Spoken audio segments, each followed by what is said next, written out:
ایک ابو جال کو لے لیں، دماغ میں شک تھا، حالانکہ حضور میں کوئی شک نہیں۔ ایک دن آ کے کہنے لگا کہ بتائیے میری مٹھی میں کیا ہے؟ تو نبی پاک صلی اللہ تعالی علیہ وسلم نے فرمایا اگر میں نے بتا دیا، کہنے لگا اگر آپ نے بتا دیا تو میں کلمہ پڑھ لوں گا۔ حضور نے فرمایا میں نے بتا دینا ہے پر تو نے کوئی نہیں پڑھنا، میں بتا دینا ہے۔ کہ بتائیے، تو حضور نے فرمایا چل سودا کر لیتے ہیں، اگر جو تیری مٹھی میں ہے وہی بتا دے پھر تیرا کیا خیال ہے؟ تو نبی پاک صلی اللہ تعالی علیہ وسلم نے کہا کیا بھائی ابو جہل کی مٹھی میں؟ تو اس کی مٹھی میں کنکر تھے، کنکروں نے کلمہ پڑھنا شروع کر دیا۔ جب کنکروں نے کلمہ پڑھا، پتھر تھے وہ، انہوں نے کلمہ پڑھا۔ ابو جہل نے وہ کنکر زمین پہ پھینکے، کہنے لگا اوہو تیرا جادو تو پتھروں پہاڑوں پہ بھی چلتا ہے۔ اب جملہ کہنے لگا ہوں سمجھ لینا، ابو جہل گوشت کا آدمی تھا، کنکر پتھر تھے، پتھر کلمہ پڑھ گئے۔ گوشت پوشت کا آدمی تھا پر کلمہ، کیونکہ یہاں کیا تھا؟ شک، اس نے آگے نہیں بڑھنے دی۔ گوشت پوشت کا شخص ہو کے پتھروں سے آگے نکل نبی پاک صلی اللہ علیہ وسلم کی خدمت میں آیا۔ بلکہ وہ جو یہودی والی روایت ہے اس کے پس منظر میں بھی بعض محدثین نے لکھا ہے، اس کو بھی اسی نے بھیجا، کہنے لگا جاؤ نبی پاک سے جا کے کہو اگر وہ درخت آپ کا کلمہ پڑھے تو میں بھی پڑھ لوں گا۔ درخت، اب درخت ہوتے تو جاندار ہیں پر کلمے تو کوئی نہیں نہ پڑھتے۔ درخت سے بھی تو انسانوں سے کلمہ پڑھنے کی بات، اگر درخت پڑھے تو میں پڑھ لوں گا۔ نبی پاک صلی اللہ علیہ وسلم دور بیٹھے تھے، درخت دور تھا، اور امام سیوطی علیہ رحمہ نے لکھا ہے درخت بھی کیکر کا تھا۔ نبی پاک صلی اللہ علیہ وسلم نے فرمایا اس یہودی سے کہ تو جا کے درخت کو کہہ کہ تجھے نبی پاک بلاتے ہیں۔ فرمایا میں گیا تو پھر تم نے کہنا جادو کر کے بلایا ہے۔ احتیاط بھی کی، ہر چیز آنکھوں کے سامنے رکھی، تو جا کے کہہ کہ تجھے بلاتے ہیں۔ وہ بندہ گیا، جا کے کہنے لگا، اور امام سیوطی نے اس کو لکھا ہے، کہنے لگے اس نے نبی پاک کا نام بھی نہیں لیا، کیونکہ ابو جہل اینڈ کمپنی کو پتا تھا کہ مصطفیٰ کے نام میں بھی بڑی برکت، خالی نام بھی نہیں لیا۔ کہنے لگا درخت وہ جو سامنے بیٹھے ہیں نا وہ تجھے بلا رہے، نام نہیں لیا حضور کا، وہ جو سامنے بیٹھے ہیں نا، جاءت لدعوتہ الاشجار ساجدۃ۔ امام بوصیری کہتے ہیں درخت آیا اور سجدہ کرتا ہوا، زمین چیرتا ہوا آیا۔ کس طرح آیا؟ پہلے آگے جھکا، پھر پیچھے جھکا، دائیں جھکا، بائیں جھکا۔ یہاں بھی لکھنے والوں نے لکھا ہے کہ وہ نہ درخت اپنی جڑیں اکھیڑ رہا تھا، جب چلنا تھا نا اس نے حضور کی طرف آنا تھا تو آگے دائیں بائیں ہوا، جڑیں اکھیڑ رہا تھا۔ لیکن ہمارے استاد جب ہمیں یہ روایت پڑھایا کرتے تھے تو کہتے تھے جڑیں نہیں اکھیڑ رہا تھا، جب اس نے سنا مجھے نبی پاک نے بلایا تو اسے وجد ہو گیا تھا، وہ جھومنے لگ گیا تھا، جھوم رہا تھا، حضور نے مجھے بلا لیا، جاءت لدعوتہ الاشجار ساجدہ۔ تو درخت آیا، اس نے آ کے نبی پاک کو سجدہ کیا، لکڑی کا بنا ہوا درخت ہے، سجدہ کیا۔ سجدہ کرنے کے بعد درخت اٹھا اور اٹھ کے اس نے نبی پاک کا کلمہ پڑھا۔ وہ جس کو ابو جہل نے بھیجا تھا نا یہودی، وہ درخت کی حالت دیکھ کے کلمہ پڑھ گیا، وہ کلمہ پڑھ گیا، لیکن یہی بے ایمان کہنے لگا ہوئے ہوئے ان کا تو درختوں پہ بھی جادو چلتا ہے۔ لا ریب فی، شک قرآن پاک میں، لیکن اگر بندے کے دماغ میں ہو اس کا علاج ہے کوئی، ادھر ہی شک بیٹھ جائے۔ میں سادی مثال دیتا ہوں کہ سامنے دیوار صاف ہو لیکن گرد اگر آئینے پہ پڑی ہو، دیوار صاف کرنی چاہیے کہ اینک کا شیشہ صاف کرنا چاہیے؟ ساری زندگی لوگ دیوار صاف کرتے گزار دیتے، ساری زندگی تراش خراش کرتے گزار، اپنی مرضی کی پینٹنگ کرتے گزار دیتے ہیں، پر اپنی آنکھ کی پتلی صاف نہیں کرتے، آنکھ کی پتلی صاف نہیں کرتے۔ کسی نے حضرت رومی سے کہا تھا حضور دنیا میں کوئی اچھا ملتا نہیں، فرمانے لگے تھوڑا رونا شروع کر تاکہ تیری پتلیاں وضو کر لیں، وضو کر لیں، وہ انہیں پتہ چل جائے کہ کتنے صاف ستھرے لوگ دنیا میں پائے جاتے ہیں۔ ابو جہل پھر آ گیا، کہنے لگا اگر آپ چاند کے 2 ٹکڑے کر دیں تو میں کلمہ پڑھنے کو تیار ہوں۔ اچھا یہاں بھی بڑی مزے کی بات ہے، اللہ نے پہلے کہہ دیا نبی پاک کو کہ ان الذین کفروا سواء علیہم انذرتہم ام لم تنذرہم لا یؤمنون۔ محبوب یہ جن کی قسمت میں کفر ہے نا، آپ انہیں ڈرائیں چاہے نہ ڈرائیں، یہ ایمان نہیں لائیں گے۔ کنکروں نے بھی کلمہ پڑھ لیا، درختوں نے بھی پڑھ لیا، سارا کچھ ہو گیا، اور اللہ نے بھی کہہ دیا کہ محبوب اس بے ایمان نے کلمہ نہیں پڑھنا، پر حضور نے فرمایا یہ پڑھے نہ پڑھے ہم نے میدان نہیں چھوڑنا، جتنی دفعہ آئے گا نا ہم اسے ضرور معجزہ دکھائیں گے، جتنی دفعہ آئے گا ہم کیوں میدان چھوڑیں۔ آگے کہنے لگا جی اگر چاند کے 2 ٹکڑے کر دے تو اقتربت الساعۃ وانشق القمر، تو نبی پاک صلی اللہ علیہ وسلم نے انگلی کا اشارہ کیا، چاند 2 حصوں میں بٹا۔ کوہ صفا ایک پہاڑی تھی مکے میں، آدھا ٹکڑا پہاڑی کی اس جانب ہوا، آدھا اس جانب، یعنی وضاحت کی اللہ کریم نے کہ ایسے نہ ہو کہ یہ کہہ دی وہ تو ایسے بالکل شک ہوا تو مل گیا، پتہ نہیں میری آنکھوں پہ جادو ہو گیا، ملا ہے کہ نہیں ملا۔ جب ٹوٹا تو حدیث پاک میں آتا ہے کہ آدھا چاند کوہ صفا کی ادھر گیا اور آدھا تو پہاڑی تھی، چاند نیچے آیا، پہاڑی کے گرد گھوما، آگے جا کے ملا، یعنی وقفہ دیا گیا باقاعدہ دیکھنے کا، سمجھنے۔ پوری دنیا میں جتنے لوگ اس وقت چاند دیکھ رہے تھے، ہندوستان تک روایتوں میں ملتا ہے کہ لوگوں نے گواہی دی کہ ہم نے چاند ٹوٹتے دیکھا ہے۔ زمانہ مان گیا، لوگوں کی چیخیں نکل گئیں، لوگ قدموں میں گر گئے، پر وہ جس کے دماغ میں شک تھا نا وہ نہیں مانا۔ شجر و حجر پہچان گئے پر انسان کی نظروں میں شک ہی رہا۔ دنیا میں سب سے مجبور، کمزور، بزدل، کم فہم بندہ وہ ہے جس کے دماغ میں شک ہے، سب سے کم فہم آدمی، اس کی فراست روحانیہ زیرو ہے، وہ ایک ناکام شخص ہے، اس کو کسی پہ بھی شک پڑ جائے، کسی پہ بھی۔ ہم نے دیکھا ہے جو عورت اپنے مرد پہ شک کرنے لگ جاتی ہے اس گھر کا کوئی علاج ہی نہیں ہوتا۔ جو شکوہ کرتی ہے روٹی کا، پیسوں کا، وہ کسی دور میں مسئلہ اس کا حل ہو جاتا ہے۔ جو نافرمان ہوتی ہے اس کا بھی مسئلہ کسی نہ کسی زمانے میں حل ہو ہی جاتا ہے۔ یہ جس کو شک پڑ جاتا ہے نا، شک، اس کا مسئلہ قیامت کی صبح تک حل نہیں ہوتا۔ اگر مرد کو شک پڑ جائے اس کا مسئلہ بھی کبھی زندگی میں دوبارہ حل، یاد رکھیں۔ یہ جو شکوک و شبہات ہے نا، قرآن پورا شکوک و شبہات کا ازالہ کرتا ہے، کافر کے سوال کا جواب دیتا ہے، منافق کے سوال کا جواب دیتا ہے۔ قرآن مجید ہر ایک کی تسلی کراتا ہے، لیکن شروع میں بتا دیا کہ لا ریب فی، شک والی گنجائش اس میں۔ لوگ آج تک شک کر رہے ہیں کہ اللہ کا کلام ہے کہ نہیں، آج تک لوگ کہیں۔ تو میرے بھائی، شکوک والی زندگی کمزور ہوتی ہے، شکوک والی، عقل مند لوگوں کی زندگی کمزور زندگی ہے۔ صحابہ کرام عمل والے لوگ تھے، وہ بحثوں میں الجھے رہتے تو عمل نہ کر پاتے۔ ہمارے ہاں نا بحث ہوتی ہے جس مسئلے کا کوئی تعلق ہی نہیں، الجھنوں سے نکل آئیں، عمل کا رستہ، بحث جو ہوتی ہے یہ عمل کا رستہ روکتی ہے۔ عقل مند نہ بنے، فرما بردار بنے۔ میرے بھائی، شکوک و شبہات والی جو لائف ہے، لیکن نا انبیاء کرام علیہ السلام کے بارے میں شکوک و شبہات ہیں، اولیاء عظام کے بارے میں۔ اب ایک نیا شک پیدا ہو گیا ہے کہ فیض ملتا ہے کہ نہیں ملتا۔ ہم نے فلانے ولی کو دیکھا نہیں، ساری زندگی اس کا نام لیا، فیض ملے گا کہ نہیں؟ غوث پاک کو دیکھا نہیں، ساری زندگی قادری کہلایا، فیض ملے گا کہ نہیں؟ خواجہ اجمیر کو دیکھا نہیں، چشتی کہلائے، فیض ملا کہ نہیں؟ صابر پیا کو دیکھا نہیں، صابری کہلائے، فیض ملا کہ نہیں؟ او خدا کے بندے، فیض وہ چیز ہے جو نظر نہیں آتی پر محسوس سب سے زیادہ ہوتی ہے۔ ملے تو حضرت اویس کرنی بھی نہیں تھے نبی پاک سے، وہ بھی نہیں ملے تھے، ملاقات تو ان کی بھی نہیں ہوئی تھی۔ کیا کہو گے؟ ملاقات نہیں ہوئی، لیکن فیوز و برکات کا یہ عالم ہے کہ میرے محبوب نے فرمایا وہ دعا کرے گا تو اللہ میری امت کی بخشش فرمائے گا۔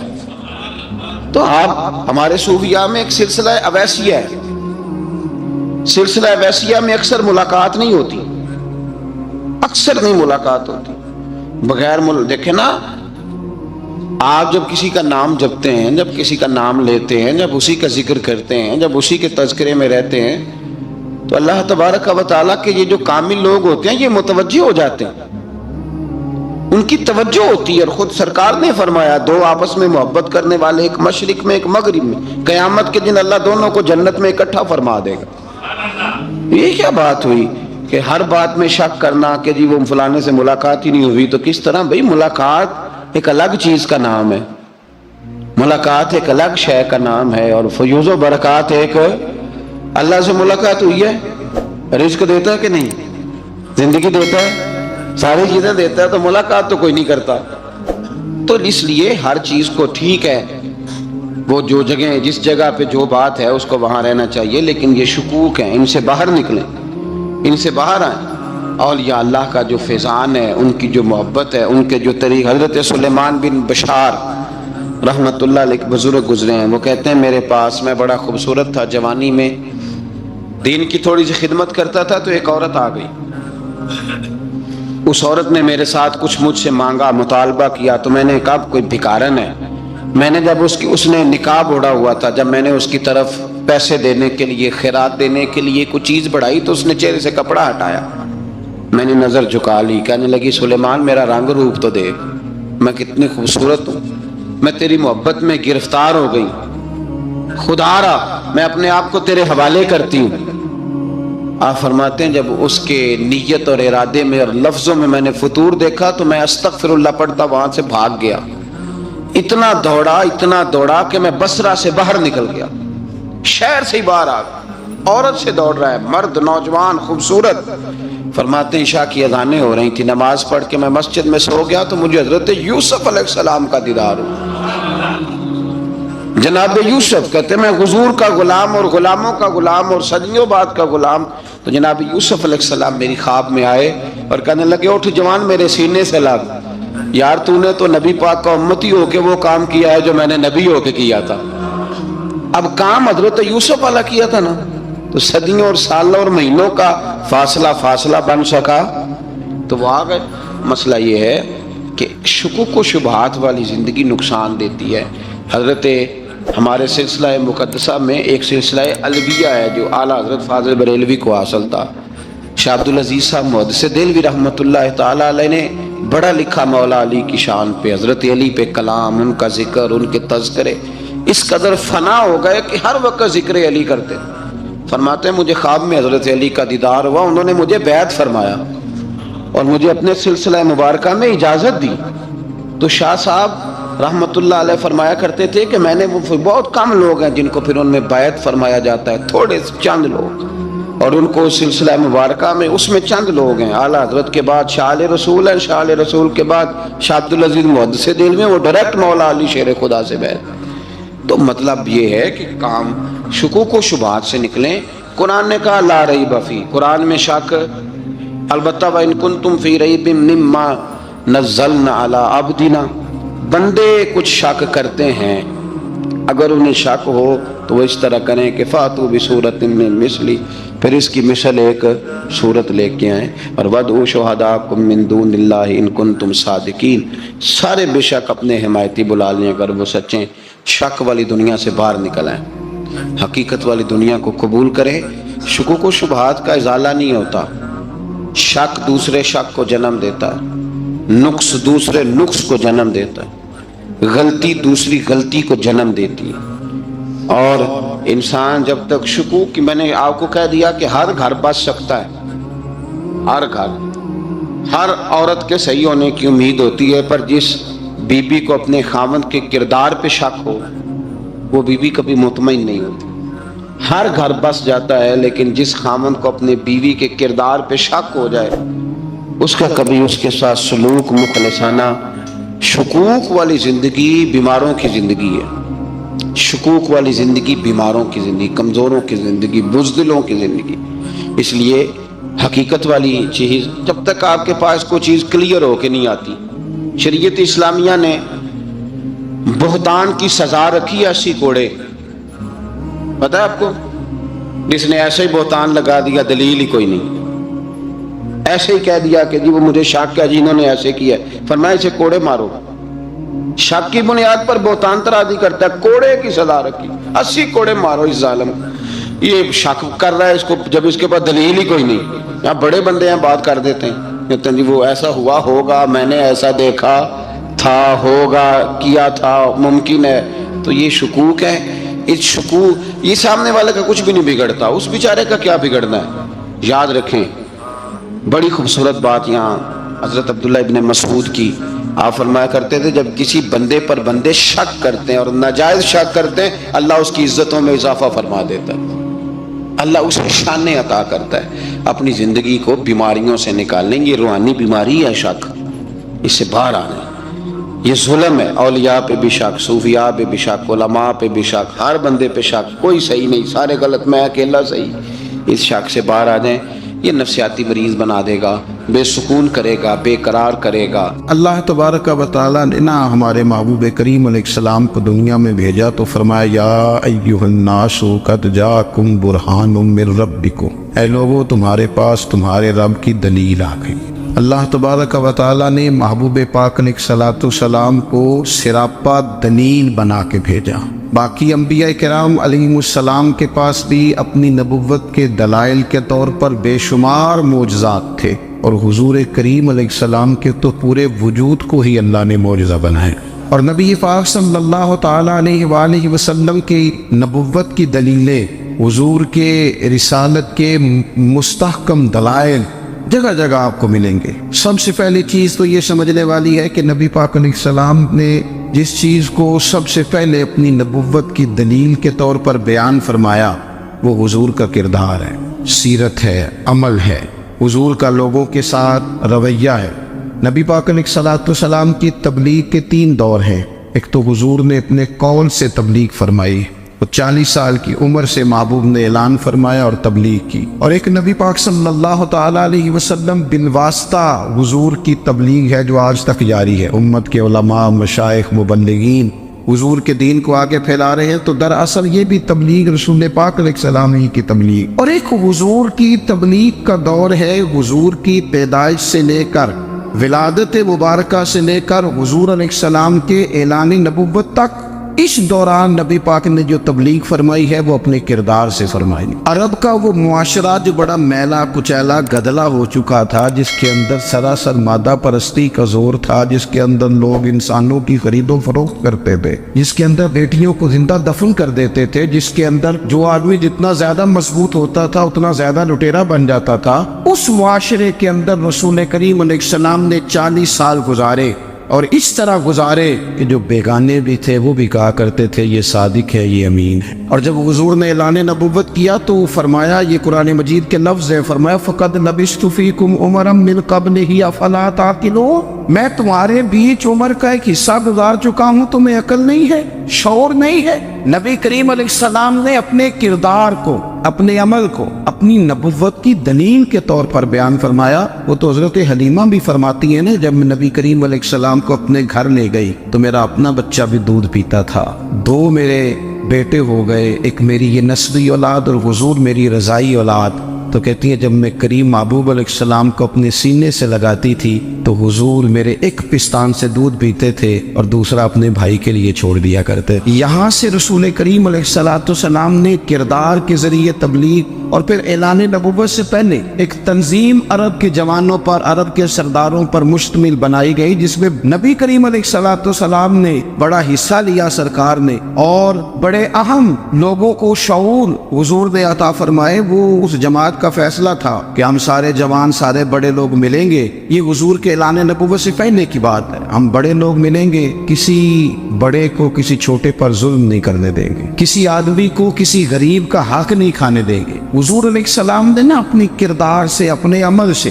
اور آپ کا جو عمل ہوتا ہے نا وہ اصل ہوتا ہے. ایک ہوتا ہے آپ کوئی بات کرتے ہیں اور ایک ہوتا ہے کہ آپ کوئی عمل کرتے ہیں. آپ جب عمل کرتے ہیں تو عمل کے ذریعے بھی لوگوں تک بات پہنچتی ہے کہ دراصل آپ کا اٹھنا بیٹھنا چلنا پھرنا کیا ہے. میرے رسول کریم علیہ السلام کا اٹھنا بھی ایک نبی کا، بیٹھنا بھی ایک نبی کا، بات کرنا بھی ایک نبی کا، معاملات زندگی کرنا بھی ایک نبی کا، لین دین کرنا بھی ایک نبی کا. ایک شخص کہتے ہیں میں نے اعلان نبوت سے پہلے حضور علیہ السلام سے کوئی چیز خریدی تھی اور میں نے عرض کیا تھا آپ یہاں تشریف رکھے، میں پیسے لے کے آتا ہوں. میں 3 دن کے بعد آیا. دیکھو یہ بات کرنی کتنی آسان ہے، بولنی کتنی آسان ہے، پر 3 دن یہاں میرے بھائی کو کسی شخص کو 2 گھنٹے انتظار کرنا پڑ جائے تو لوگ کہتے ہیں الانتظار وشد من القتل، یہ تو قتل سے زیادہ تکلیف والا معاملہ ہے منتظر رہنا کسی کا. کہتے 3 دن کے بعد میں آیا تو میرے رسول کریم وہیں تشریف فرمایا. بس اتنا فرمایا یار تم نے مجھے بڑی تکلیف میں ڈال دیا، 3 دن ہو گئے یہاں رکے ہوئے. تو حضور نے اپنے کردار کو، اپنے اپنے عمل کو، اپنے معاملات کو سب سے پہلے اپنی نبوت کی دلیل کے طور پر پیش کیا۔ کسی نے کیا خوب کہا تھا کہ جو تیری جان کے دشمن ہے وہ بھی کہتے ہیں، بظاہر تو آئے ہیں نا ہجرت کی رات جان لینے، لیکن امانتیں حضور کے گھر میں رکھی ہوئی ہیں، امانتیں کاشانہ نور پہ پڑی ہے۔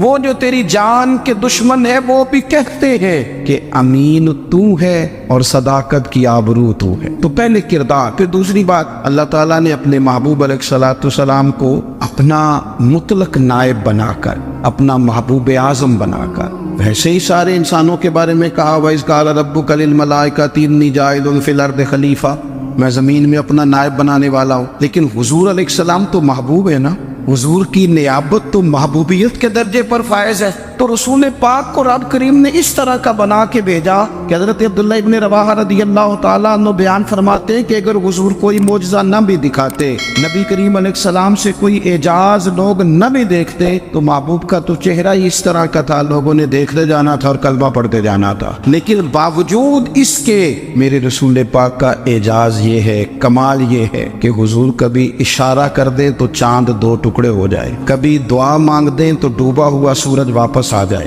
کبھی محبوب گزرنے لگے تو پتھر آپ پر سلام پڑے، کبھی حضور پہاڑ پر چڑھ جائے تو پہاڑ وجد میں آ کر جھومنے لگے، محبوب کا کبھی نماز پڑھاتے ارادہ بن جائے تو اللہ تعالیٰ قبلے کا رخ ہی تبدیل فرما دے۔ کیا خوبصورت سوچ ہے اور کیا نظریہ دیتے ہیں بریلی کے امام، فرماتے اجابت کا جوڑا عنایت کا صحرا دلہن بن کے نکلی دعائے محمد، اور اجابت میں جھک کر گلے سے لگایا بڑی ناز سے جب دعائے محمد، دیکھو خدا کی رضا چاہتے ہیں دو عالم، خدا چاہتا ہے رضائے محمد صلی اللہ تعالی علیہ وسلم۔ اور ایک مقام پہ فرماتے ہیں نائب دست قدرت پہ لاکھوں سلام، نائب دست قدرت پہ لاکھوں سلام۔ تو اللہ تعالیٰ نے نبی پاک صلی اللہ تعالی علیہ وسلم کو جو اعجاز۔ پھر ایک اور بات، حضور امی ہے، دنیا میں آ کر محبوب نے کسی سے پڑھا ہی نہیں، میرے محبوب نے جتنا پڑھا ہے رب کریم سے ہی پڑھا ہے۔ الرحمن علم القرآن خلق الانسان،